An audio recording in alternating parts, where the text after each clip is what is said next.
চলতি আইএসএল টুর্নামেন্টে Mohun Bagan super giant কার্যত আগুনের গোলার মতো গোলের জাল ভেদ করে চলেছে। শুক্রবার অর্থাৎ 6 মার্চ কলকাতার বিবেকানন্দ যুবভারতী ক্রীড়াঙ্গনে তারা ওড়িশা এফসির বিরুদ্ধে হোম ম্যাচ খেলতে নেমেছিলেন। এই ম্যাচে মোহনবাগান 5-1 গোলে জয়লাভ করেছে। বাগানের হয়ে হ্যাট্রিক গোল করলেন বাগান সমর্থকদের প্রিয় ম্যাকা। আর এই টুর্নামেন্টে তিনি 4 ম্যাচে 7 গোল করেই এই মরশুমের টপ গোল স্কোরারের তকমা ধরে রাখলেন। একটি গোল করলেন আলবার্তো।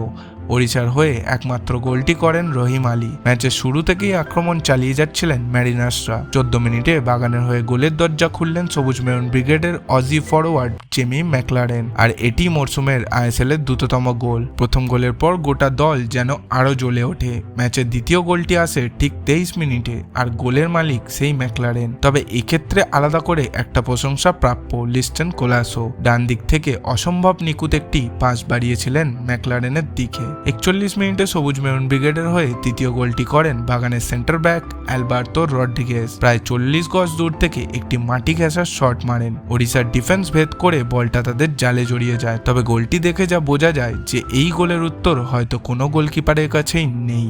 বাগানের ডিফেন্স এবং গোলকিপার বিশালের বোঝাপড়ার অভাবে 43 মিনিটে ওড়িশার হয়ে 1 গোলের ব্যবধান কমালেন রহিম আলী। অবশেষে প্রথমার্ধে একেবারে শেষ বেলায় হ্যাটট্রিক পূরণ করলেন ম্যাকা। ভারতীয় ফুটবলে এই প্রথমবার হ্যাটট্রিক করলেন তিনি। আবারও দেখতে পাওয়া গেল লিস্টন জেমি জুটি। প্রথমার্ধের শেষে মোহনবাগান সুপার জায়ান্ট 4-1 গোলে এগিয়ে থেকেই মাঠ ছাড়ে। প্রথমার্ধের তুলনায় ম্যাচের দ্বিতীয়ার্ধের খেলা অনেকটাই নিষ্প্রভ হয়ে যায়। 3 গোলের ব্যবধানে এগিয়ে থাকার জন্য মোহনবাগান নিজেদের বেশ খানিকটা খোলসের মধ্যে গুটিয়ে ফেলে। ম্যাচের 57 মিনিটে লিস্টনের সামনে গোল করার একটা সুযোগ এলেও আমরিন্দর শেষ মুহূর্তে এগিয়ে এসে বলটা বিপদমুক্ত করেন। 67 মিনিটে পরবর্তী ফুটবলার হিসেবে মাঠে নামা মনবীর সিং 18 গজ দূর থেকে একটা শট নিলেও সেই শটে কোনো ঝাঁজ ছিল না। তবে একেবারে শেষ বেলায় ফের জ্বলে উঠলেন ম্যাকলারেন। 88 মিনিটে বাগানের হয়ে তিনি পঞ্চম গোলটি করে ফেললেন। শেষ পর্যন্ত জয়ের হাসি মুখে নিয়ে মাঠ ছাড়লেন ম্যারিনার্স ব্রিগেড। তবে ওড়িশা এফসিও দ্বিতীয়ার্ধে কিছুটা গোলমুখী হলেও বিশালের অনবদ্য কিছু সেভে ব্যর্থ হয় ওড়িশার দল। এই প্রসঙ্গে আপনাদের জানিয়ে রাখি 2025-26 ইন্ডিয়ান সুপার লিগে মোহনবাগান এখনো পর্যন্ত 4টে ম্যাচ খেলেছে, আর প্রত্যেকটা ম্যাচই তারা জয়লাভ করেছে। সে কারণে বাগানের ঝুলিতে ইতিমধ্যে 12 পয়েন্ট চলে এসেছে।